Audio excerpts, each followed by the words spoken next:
ಇದು ಕರ್ನಾಟಕದಲ್ಲಿ ಕನ್ನಡಕ್ಕೆ ಪ್ರಾಶಸ್ತ್ಯ ಇರಬೇಕು, ಆ ನಿಯಮವನ್ನ ಜಾರಿಗೆ ತರಲೇಬೇಕು ಅಂತ ಕರ್ನಾಟಕ ರಕ್ಷಣಾ ವೇದಿಕೆಯವರು ಮೊನ್ನೆ ಒಂದು ದೊಡ್ಡ ಪ್ರೊಟೆಸ್ಟ್ ಮಾಡಿದ್ರು. ಕರ್ನಾಟಕ ರಕ್ಷಣಾ ವೇದಿಕೆ ಕಾರ್ಯಕರ್ತರನ್ನ ಅರೆಸ್ಟ್ ಕೂಡ ಮಾಡಿದ್ದಾಯ್ತು. ಈಗ ಅದನ್ನ ಖಂಡನೆ ವ್ಯಕ್ತಪಡಿಸಿ ಪ್ರತಿಭಟನೆಯ ಕಾವು ಹೆಚ್ಚಾಗ್ತಾ ಇದೆ. ಅದಕ್ಕೆ ಸಂಬಂಧಪಟ್ಟಾಗಿ ಬ್ರೇಕಿಂಗ್ ನ್ಯೂಸ್ ತಗೋತಾ ಇದ್ದೀನಿ.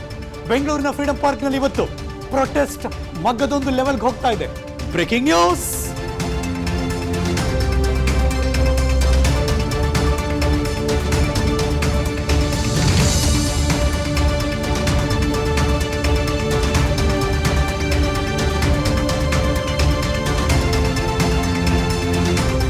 ವೈಯಕ್ತಿಕವಾಗಿ ಹೋರಾಟಗಾರರಲ್ಲಿ ಏನೇ ಮನಸ್ತಾಪ ಇದ್ರು ಪಕ್ಕಕ್ಕೆ ಇಟ್ಟಿದ್ದಾರೆ. ಈಗ ಅವರೇ ಘಂಟಾಘೋಷವಾಗಿ ಮಾತಾಡ್ತಿದ್ದಾರೆ. ವೈಯಕ್ತಿಕವಾಗಿ ಏನಿದ್ರು ಪಕ್ಕಕ್ಕೆ, ಆದರೆ ಕನ್ನಡದ ವಿಚಾರ ಬಂದಾಗ ನಾವೆಲ್ಲ ಒಂದೇ ಧ್ವನಿ ಆಗ್ತೀವಿ ಅಂತ. ಒಳ್ಳೆ ಬೆಳವಣಿಗೆ ಹಂಗೆ ನೋಡಕ್ ಹೋದ್ರೆ. ಕರ್ನಾಟಕ ಜಲ ಸಂರಕ್ಷಣಾ ಸಮಿತಿಯವರು ಇವತ್ತು ಪ್ರತಿಭಟನೆ ಮಾಡ್ತಿದ್ದಾರೆ. ಕುರುಬೂರು ಶಾಂತಕುಮಾರ್ ಅವರು, ಮುಖ್ಯಮಂತ್ರಿ ಚಂದ್ರು ಅವರು, ವೆಂಕಟಸ್ವಾಮಿ ಅವರು ಸೇರಿ ಹಲವಾರು ಜನ ಹೋರಾಟಗಾರರು ಈ ಭಾಗಿಯಾಗ್ತಿದ್ದಾರೆ. ಇವತ್ತು ವಾಣಿಜ್ಯ ಮಳಿಗೆಗಳ ನಾಮಫಲಕದಲ್ಲಿ ಕನ್ನಡಕ್ಕಾಗಿ ಆಗ್ರಹಿಸ್ತಾ ಇದ್ದಾರೆ. ನಿಯಮ ಇದೆ, ಜಾರಿಗೆ ತರಬೇಕು, ಇದು ಅವರ ಆಗ್ರಹ. 60% ಕನ್ನಡ ಇರಬೇಕು ಅನ್ನುವ ಆಗ್ರಹ ಮಾಡ್ತಿದ್ದಾರೆ. ಕನ್ನಡಕ್ಕಾಗಿ ಹೋರಾಡಿದ ಕರ್ನಾಟಕ ರಕ್ಷಣಾ ವೇದಿಕೆ ಕಾರ್ಯಕರ್ತರು ರಾಜ್ಯಾಧ್ಯಕ್ಷನ ಅರೆಸ್ಟ್ ಮಾಡಿದ್ದಾರೆ, ನ್ಯಾಯಾಂಗ ಬಂಧನದಲ್ಲಿರಿಸಿದ್ದಾರೆ. ಕಾರ್ಯಕರ್ತರ ಬಂಧನವನ್ನು ಕೂಡಲೇ ಕರವೇ ಕಾರ್ಯಕರ್ತರನ್ನ ರಿಲೀಸ್ ಮಾಡಬೇಕು. ಕರವೇ ಕಾರ್ಯಕರ್ತರ ಬಿಡುಗಡೆ ಆಗ್ರಹಿಸಿ ಪ್ರತಿಭಟನೆ ಮಾಡ್ತಿದ್ದಾರೆ. ಕರವೇ ಕಾರ್ಯಕರ್ತರ ವಿರುದ್ಧ ಕೇಸ್ ಹಿಂಪಡಿಬೇಕು ಅಂತಿದ್ದಾರೆ. ಇದ್ರ ಬಗ್ಗೆ ಮತ್ತಷ್ಟು ಮಾಹಿತಿ ನನ್ನ ಸಹೋದ್ಯೋಗಿ ಮೆಟ್ರೋ ಬ್ಯೂರೋ ಇಂದ ಮುತ್ತಪ್ಪ ದೂರವಾಣಿ ಸಂಪರ್ಕದಲ್ಲಿ ಜಾಯಿನ್ ಆಗ್ತಿದ್ದಾರೆ. ಮುತ್ತಪ್ಪ ನಮಸ್ಕಾರ, very good morning. Good morning Harish. Muthappa, ಇವತ್ತಿನ ಪ್ರೊಟೆಸ್ಟ್ ಹೇಗೆ ನಡೆಯುತ್ತೆ, ರೂಪರೇಷೆ ಏನು?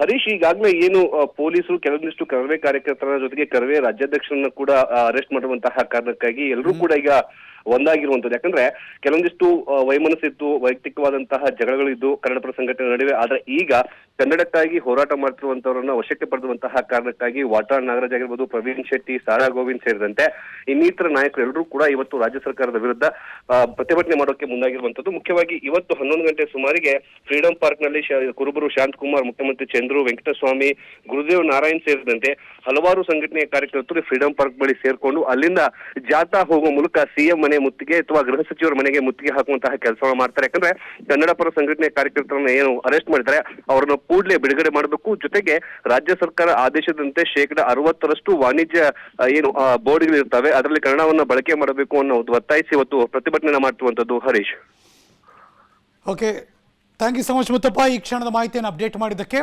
Let's go. ದೂರವಾಣಿ ಸಂಪರ್ಕದಲ್ಲಿ ಹೋರಾಟಗಾರದಂತ ಕುರುಬೂರು ಶಾಂತಕುಮಾರ್ ಅವರು ನಮ್ಮ ಜೊತೆ ಮಾಡೋಕೆ ರೆಡಿ ಆಗಿದ್ದಾರೆ. ಸರ್ ನಮಸ್ಕಾರ. ಸರ್ ನಮಸ್ಕಾರ ಸರ್. ಇವತ್ತಿನ ಹೋರಾಟದ ರೀತಿ ಹೇಗಿರುತ್ತೆ? ಅಲ್ಲ, ಹೋರಾಟದ ರೀತಿ ಅನ್ನೋದಕ್ಕಿಂತ ಕನ್ನಡದ ಭಾಷೆ ಬಗ್ಗೆ ಹೋರಾಟ ಮಾಡ್ತಕ್ಕಂತ ಯಾವುದೇ ಮುಖಂಡರಾಗ್ಲಿ ಅವ್ರನ್ನ ಸರ್ಕಾರ ಈ ರೀತಿ ನಡೆಸಿಕೊಳ್ತಕ್ಕಂಥದ್ದು ಸೂಕ್ತವಾದಂತ ಕೆಲಸ ಅಲ್ಲ. ಯಾಕೆಂದ್ರೆ ಸರ್ಕಾರನೇ ಮಾಡಿದ್ರೆ ಹೋರಾಟಗಾರರು ಸರ್ಕಾರ ಗಮನ ಸೆಳೆಯುವಂತ ಕೆಲಸ ಮಾಡ್ತಾ ಇರ್ಲಿಲ್ಲ. ಇವತ್ತು ಬೆಂಗಳೂರು ಇರ್ಲಿ, ಕರ್ನಾಟಕ ಇರ್ಲಿ, ಇವತ್ತು ಪರ ರಾಜ್ಯದ ಜನರ ಸೊತ್ತಾಗ್ತಾ ಇದೆ. ಇದನ್ನ ಕಡಿವಾಣ ಹಾಕ್ಲಿಕ್ಕೆ ಬೇಕಾದಂತ ಒಂದು ಕನ್ನಡದ ಭಾಷೆ ಉಳಿವಿಗಾಗಿ ಮಾಡಿದಂತ ಹೋರಾಟಗಾರರನ್ನ ಜೈಲಿಗೆ ಕಳಿಸೋದು ಯಾವುದೇ ಸರ್ಕಾರಕ್ಕೂ ಶೋಭೆ ತರೋದಿಲ್ಲ. ಯಾರೋ ಪರ್ಮಿಷನ್ ಕೊಟ್ಟರು, ಕನ್ನಡವನ್ನ ಹೊರತುಪಡಿಸಿ ಬೇರೆ ಭಾಷೆ ರಾರಾಜಿಸ್ತಾ ಇದೆ. ಆ ಪರ್ಮಿಷನ್ ಕೊಟ್ಟವ್ರಿಗೆ ಯಾರಿಗೂ ಶಿಕ್ಷೆ ಇಲ್ವಾ? ನಿಯಮವನ್ನ ಅವ್ರು ಗಾಳಿಗೆ ತೂರಿಲ್ವಾ? ನಿಯಮವನ್ನ ಉಲ್ಲಂಘನೆ ಮಾಡಿ ಆದೇಶ ಕೊಟ್ಟಿಲ್ವಾ ಅವರು? ಅಲ್ಲ, ಈಗ ನಿಯಮ ಸರ್ಕಾರದಲ್ಲಿ ಇರ್ತಕ್ಕಂಥವ್ರು ಉಲ್ಲಂಘನೆ ಮಾಡಿದಾಗ ಅವ್ರ ಮೇಲೆ ಕ್ರಮ ಇಲ್ಲ. ಆದ್ರೆ ಸರ್ಕಾರ ಮಾಡಿಲ್ಲ ಅಂತ ಕೇಳಿದವ್ರ ಮೇಲೆ ಜೈಲಿಗೆ ಕಳಿಸ್ತಿರಲ್ಲ, ಇದು ಸರ್ಕಾರಕ್ಕೆ ಶೋಭೆ ತರುವಂತದ್ದಲ್ಲ. ತಕ್ಷಣ ಬಿಡುಗಡೆ ಮಾಡಬೇಕು. ನಾರಾಯಣಗೌಡ ನಾಡಿನ ವಿಚಾರದಲ್ಲಿ ಹೋಗಿದ್ದಾರೆ. ಇಂಥ ವ್ಯಕ್ತಿಗಳನ್ನ ನೀವು ಜೈಲಿಗೆ ಕಳಿಸಿ ಆಡಳಿತ ಮಾಡ್ತಕ್ಕಂಥದ್ದು ಶೋಭೆ ತರೋದಿಲ್ಲ. ತಕ್ಷಣ ಬಿಡುಗಡೆ ಮಾಡಿಸ್ಬೇಕು ಸರ್ಕಾರ. ಮತ್ತೆ ಏನು ಅವರು ಸರ್ಕಾರಕ್ಕೆ ಒತ್ತಾಯ ಮಾಡ್ತಾ ಇದ್ದಾರೆ ಅದನ್ನ ಜಾರಿ ಮಾಡುವಂತ ಕೆಲಸ ಮಾಡ್ಬೇಕು. ಇವತ್ತು ಪತ್ರಿಕೆಯಲ್ಲಿ 2 ತಿಂಗಳ ಕಾಲಾವಕಾಶ ಕೊಡ್ತೀವಿ ಅಂತ ಹೇಳ್ತಾ ಇದಾರೆ. ಯಾಕೆ 2 ತಿಂಗಳ ಕಾಲಾವಕಾಶ ಕೊಡ್ತಾರೆ? 2 ದಿವಸದೊಳಗಾಗಿ ಕೆಲಸ ಆಗಬೇಕು. ಕರ್ನಾಟಕದಲ್ಲಿ ಕೆಲಸ ಮಾಡ್ತಕ್ಕಂಥ ಎಲ್ಲ ಅಂಗಡಿಗಳಲ್ಲಿ ಕನ್ನಡ ಭಾಷೆ ಬಳಕೆ ಆಗ್ಲೇಬೇಕು. ಮತ್ತು ಕರ್ನಾಟಕದ ಉದ್ದಗಲಕ್ಕೂ ಬ್ಯಾಂಕ್ಗಳಲ್ಲಿ ಅಧಿಕಾರಿಗಳು ಹಿಂದಿ, ತಮಿಳು, ಬೇರೆ ಬೇರೆ ಮಾತಾಡ್ತಕ್ಕಂಥ ಅಧಿಕಾರಿಗಳು ಇದ್ದಾರೆ. ಮುಂದಿನ ಹೋರಾಟ ಅದನ್ನು ಕೂಡ ನಾವು ಮಾಡ್ಬೇಕಾಗ್ತದೆ. ರೈತರಿಗೆ ಸಮಸ್ಯೆ ಆಗ್ತಾ ಇದೆ. ಬ್ಯಾಂಕ್ಗಳಲ್ಲಿ ಕೆಲಸ ಮಾಡ್ತಕ್ಕಂಥವ್ರು ಕನ್ನಡ ಮಾತನೇ ಆಡೋದಿಲ್ಲ. ಇದರಿಂದ ತುಂಬಾ ಗೊಂದಲ ಆಗ್ತಾ ಇದೆ. ಇವೆಲ್ಲ ವಿಚಾರಗಳ ಬಗ್ಗೆ ಮುಂದಿನ ದಿನಗಳಲ್ಲಿ ಹೋರಾಟ ಮಾಡಬೇಕಾಗ್ತದೆ ಅನ್ನುವಂತ ಎಚ್ಚರಿಕೆಯನ್ನು ಹೋರಾಟಗಾರರ ಮೇಲೆ ಮಾನ್ಯ ಗೃಹ ಸಚಿವರು ಹೇಳ್ತಾ ಇದ್ರು, ಕಾನೂನು ಸುವ್ಯವಸ್ಥೆಗೆ ಧಕ್ಕೆ ಆಗ್ತಾ ಇದೆ, ಹಾಗಾಗಿ ನಮ್ಮ ಕ್ರಮ ನಾವು ಮಾಡ್ತಾ ಇದೀವಿ ಅಂತ. ಏನ್ ಕಾನೂನು? ಅವರೇನ್ ದರೋಡೆ ಮಾಡಿದಾರ? ಬೋರ್ಡ್ಗಳು ಕಿತ್ತಾಕಿದ್ದಾರೆ, ಕನ್ನಡ ಭಾಷೆ ಹಾಕಿ ಅಂತ ಹೇಳಿದ್ದಾರೆ. ನೀವು ಮಾಡ್ಸಿ ಗೃಹ ಸಚಿವರೇ, ನಿಮ್ಗೆ ಅಧಿಕಾರ ಇದೆಯಲ್ಲ. ಬೇರೆ ಬೇರೆ ಕೆಲಸಕ್ಕೆಲ್ಲ ಅನಾವಶ್ಯಕವಾಗಿ ಪೊಲೀಸ್ನವ್ರ ಬಳಕೆ ಮಾಡ್ಕೊತೀರಿ. ಇಂಥ ಕೆಲಸ ಮಾಡ್ಲಿಕ್ಕೆ ಆಗಲ್ವಾ? ಕಾನೂನು ವ್ಯಾಪ್ತಿಯಲ್ಲಿ ಅವಕಾಶ ಇಲ್ವಾ? ಅದನ್ನ ನೀವು ಮಾಡಬೇಕು. ಸುಮ್ಮನೆ ಹೇಳಿಕೆ ಕೊಡೋದಲ್ಲ. ರಾಜ್ಯದ ಮಂತ್ರಿಗಳಾಗಿದ್ದೀರಿ ನೀವು. ಕನ್ನಡದ ಜಲ ನೆಲ ವಿಚಾರ ಬಂದಾಗ ರಕ್ಷಣೆ ಮಾಡ್ಬೇಕಾದ್ರೆ ನಿಮ್ ಕರ್ತವ್ಯ. ಮಾಡ್ಲಿಕ್ಕೆ ಆಗದೇನೋ ಮಾಡಕ್ಕಾಗಲ್ಲ ಅಂತ ಹೇಳಿ ಅದೇ ದಬ್ಬಾಳಿಕೆ ಮಾಡ್ಕೊಂಡು ಹೋರಾಟಗಾರರನ್ನ ಜೈಲು ಕಳಿಸುವಂತದ್ದು ಸರಿಯಾದಂತ ಕ್ರಮ ಅಲ್ಲ. ಇದನ್ನ ನಾವು ಖಂಡನೆ ಮಾಡ್ತೀವಿ. ತಕ್ಷಣ ಬಿಡುಗಡೆ ಮಾಡಬೇಕು. ಏನು ನಾರಾಯಣಗೌಡ ಇರ್ಬೋದು, ಅವ್ರ ಜೊತೆಲಿ ಬಂಧನ ಮಾಡಿರ್ತಕ್ಕಂಥ ಎಲ್ಲ ಕಾರ್ಯಕರ್ತರನ್ನ ಬಿಡುಗಡೆ ಮಾಡಬೇಕು. ಇಲ್ಲ ಅಂದ್ರೆ ರಾಜ್ಯಾದ್ಯಂತ ಹೋರಾಟಕ್ಕೆ ನಾವು ಕರೆಯನ್ನು ಕೊಡ್ಬೇಕಾಗ್ತದೆ ಅನ್ನುವಂತ ಎಚ್ಚರಿಕೆ ಕೊಡ್ತಾ ಇದ್ದೀವಿ. ಇವತ್ತು ಸ್ವತಂತ್ರ ಉದ್ಯಾನವನದಲ್ಲಿ ಯಾರೆಲ್ಲ ಇರ್ತಾರೆ ನಿಮ್ ಜೊತೆ? ಇಲ್ಲ, ನಮ್ಮ ಸಂಘಟನೆಯ ಕರ್ನಾಟಕ ಜಲ ಸಂರಕ್ಷಣಾ ಸಮಿತಿಯ ಮುಖಂಡರು ಕಾರ್ಯಕರ್ತರು ಮಾಡ್ತಾ ಇದ್ದಾರೆ. ನನಗೆ ಸ್ವಲ್ಪ ಅನಾರೋಗ್ಯ ಆಗಿದೆ, ಅದರಿಂದ ಮನೆಯಲ್ಲಿದ್ದೀನಿ. ಆದ್ರೂ ಕೂಡ ಅವ್ರಿಗೆಲ್ಲ ರೀತಿಯ ಬೆಂಬಲವನ್ನ ಕೊಡ್ಲಿಕ್ಕೆ ನಾನು ಈಗಾಗಲೇ ತೀರ್ಮಾನ ಮಾಡಿ ಯಾರಾದ್ರೂ ಸ್ವತಂತ್ರ ಉದ್ಯಾನವನಕ್ಕೆ ಬಂದು ನಮಗೆ ಮಾತಾಡಬೇಕು ಅಂತ ಏನಾದ್ರು ಇದೆಯಾ ನಿಮ್ಮ ಒತ್ತಾಯ? ಇಲ್ಲ, ನಾನು ಬೆಳಿಗ್ಗೆನೂ ಮಾತಾಡಿದ್ದೀನಿ, ನೆನ್ನೆನೂ ಮಾತಾಡಿದ್ದೀನಿ. ಜೊತೆಗೆ ನನಗೆ ರಾತ್ರಿಯಿಂದ ಸ್ವಲ್ಪ ಅನಾರೋಗ್ಯವಾಗಿ ಮನೆಯಲ್ಲಿದ್ದೀನಿ. ಖಂಡಿತವಾಗ್ಲೂ ಕೂಡ ಈ ವಿಚಾರದಲ್ಲಿ ಸಕ್ರಿಯವಾಗಿರ್ತೀನಿ.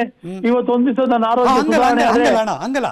ಈಗ ನೀವು ಹೋರಾಟ ಮಾಡ್ತಿರ್ತೀರಿ, ಆ ಜಾಗಕ್ಕೆ ಸರ್ಕಾರದ ವತಿಯಿಂದ ಇಂಥ ಮಿನಿಸ್ಟರ್ ಬರಬೇಕು, ನಮಗೆ ಆಶ್ವಾಸನೆ ಕೊಡಬೇಕು, ಡೆಡ್ ಲೈನ್ ಕೊಡಬೇಕು ಅಂತ ಏನಾದ್ರು ಒತ್ತಾಯ ಇದೆಯಾ ನಿಮ್ ಕಡೆಯಿಂದ? ಈಗ ಮುಖ್ಯವಾಗಿ ಹೋರಾಟಗಾರರನ್ನ ಬಂಧನ ಮಾಡಿರ್ತಕ್ಕಂಥದ್ದನ್ನ ಬಿಡುಗಡೆ ಮಾಡಿಸ್ಲಿಕ್ಕೆ ಸರ್ಕಾರ ಕ್ರಮ ಕೈಗೊಳ್ಳಬೇಕು. ಸರ್ಕಾರದಲ್ಲಿ ಹಲವಾರು ರೀತಿಯ ಕ್ರಮ ಕೈಗೊಳ್ಳಲಿಕ್ಕೆ ಅವಕಾಶ ಇದೆ. ಅರೆಸ್ಟ್ ಮಾಡಿ ಜೈಲು ಕಳಿಸಿರ್ತಕ್ಕಂಥ ಕರ್ನಾಟಕ ರಕ್ಷಣಾ ವೇದಿಕೆಯ ನಾರಾಯಣಗೌಡರನ್ನ ತಕ್ಷಣ ಬಿಡುಗಡೆ ಮಾಡಬೇಕು. ಅವ್ರ ಜೊತೆಲಿ ಇರ್ತಕ್ಕಂಥ ಎಲ್ಲರನ್ನು ಬಿಡುಗಡೆ ಮಾಡಬೇಕು. ಈಗ ಇವತ್ತು ಹೋರಾಟ ಮಾಡ್ತೀರಪ್ಪ, ಇವತ್ತು ಹೆಚ್ಚಿನ ಸಂಖ್ಯೆಯಲ್ಲಿ ಪೊಲೀಸರು ಇರ್ತಾರೆ, ನಿಮಗೆ ಕಡಿವಾಣ ಹಾಕಿ ಹಾಕ್ತಾರೆ. ಅಲ್ಲಿ ಪೊಲೀಸ್ನವರು ಕಡಿವಾಣ ಆಗ್ತಾರಂದ್ರೆ ಇಡೀ ರಾಜ್ಯದ ಜನ ಬೀದಿಗಿಳಿದ್ರೆ ಏನ್ ಮಾಡ್ತಾರೆ? ನಾವು ಕೂಡ ಇದನ್ನ ಆಲೋಚನೆ ಮಾಡ್ತಾ ಇದೀವಿ. ರಾಜ್ಯದ ರೈತರಿಗೆ ಕರೆ ಕೊಡ್ತೀವಿ. ಇದು ನಾಡಿನ ಜಲ ಮತ್ತು ಬಲೆ ಭಾಷೆಯ ವಿಚಾರ. ಇವತ್ತು ನಾವು ಬೆಂಗಳೂರಲ್ಲಿ ಆಗಿರ್ತಕ್ಕಂಥ ಘಟನೆ ಬಗ್ಗೆ ಅವಲೋಕನ ಮಾಡ್ತಾ ಇದೀವಿ. ಇದನ್ನ ಮಿತಿಮೀರಿ ವರ್ತಿಸಿದ್ರೆ ಸರ್ಕಾರ ಇಡೀ ರಾಜ್ಯದ ಸಂಘಟನೆಯ ಪದಾಧಿಕಾರಿಗಳಿಗೆ ಕರೆ ಕೊಟ್ಟು ಬೀದಿಗಿಳಿಯುವಂತೆ ಕೆಲಸ ಮಾಡ್ತೀವಿ. ಆಗ ಇವ್ರು ಜೈಲು ಏನ್ ಮಾಡಕ್ಕಾಗ್ತದೆ? ಇವ್ರು ಪೊಲೀಸರು ಏನ್ ಮಾಡಕ್ಕಾಗ್ತದೆ? ಎಚ್ಚೆತ್ತುಕೊಂಡು ತಕ್ಷಣ ಈ ಕೆಲಸ ಮಾಡಬೇಕು ಅನ್ನುವಂತ ಎಚ್ಚರಿಕೆ ಕೊಡ್ತಾ ಇದೀವಿ. Okay, thank you so much. ವಿಸ್ತಾರ ಜೊತೆ ಮಾತಾಡೋದಕ್ಕೆ ಕುರುಬೂರು ಶಾಂತಕುಮಾರ್ ಅವರು ಎಚ್ಚರಿಕೆ ಕೊಡ್ತಿದ್ದಾರೆ. ತತ್ಕ್ಷಣ ಯಾರನ್ನೆಲ್ಲ ಅರೆಸ್ಟ್ ಮಾಡಿದ್ದೀರಿ ಅವರೆಲ್ಲರೂ ಕೂಡ ಬಿಡುಗಡೆ ಆಗಬೇಕು ಅನ್ನುವ ಮಾತನ್ನ ಹೇಳ್ತಿದ್ದಾರೆ ಕುರುಬೂರು ಶಾಂತಕುಮಾರ್.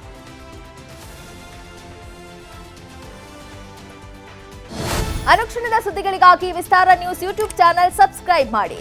ಹೊಸ ಸುದ್ದಿಗಳ ನೋಟಿಫಿಕೇಶನ್ಗಾಗಿ ಬೆಲ್ ಐಕಾನ್ ಕ್ಲಿಕ್ ಮಾಡಿ. ಲೇಟೆಸ್ಟ್ ಅಪ್ಡೇಟ್ಸ್ಗಾಗಿ www.vistaranews.com ವೆಬ್ಸೈಟ್ಗೆ ವಿಸಿಟ್ ಮಾಡಿ. ಅಂಗೈಯಲ್ಲೇ ಜಗತ್ತಿನ ಸುದ್ದಿ ತಿಳಿಯಲು ವಿಸ್ತಾರ ನ್ಯೂಸ್ ಕನ್ನಡ ಆಪ್ ಡೌನ್ಲೋಡ್ ಮಾಡಿ.